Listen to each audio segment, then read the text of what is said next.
1990 ఇయర్లో జపాన్లో జరిగిన 12th ఆసియా కప్ క్రీడలకు ఎంపికైనటువంటి హీరోను తన తోటి ప్లేయర్స్ మ్యాచ్ ఆడనివ్వకుండా ఎక్స్ట్రా ప్లేయర్గా పక్కన పెట్టేస్తారు.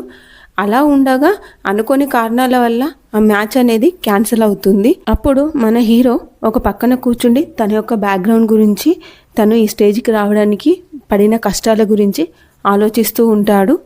ఈ సినిమాలో హీరోది రూరల్ బ్యాక్గ్రౌండ్.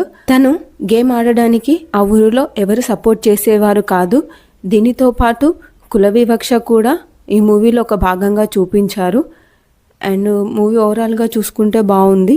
ఈ అంత గందరగోళాల మధ్యలో లవ్ అండ్ రొమాన్స్ పెట్టేసి మూవీ అనేది చాలా బాగా తీశారు.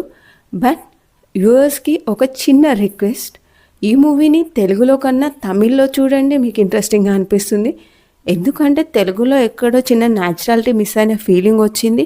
అండ్ సాంగ్స్ కూడా వచ్చేసి తమిళ్లో బాగున్నాయి, బట్ తెలుగులో అంత బాగా అనిపించలేదు.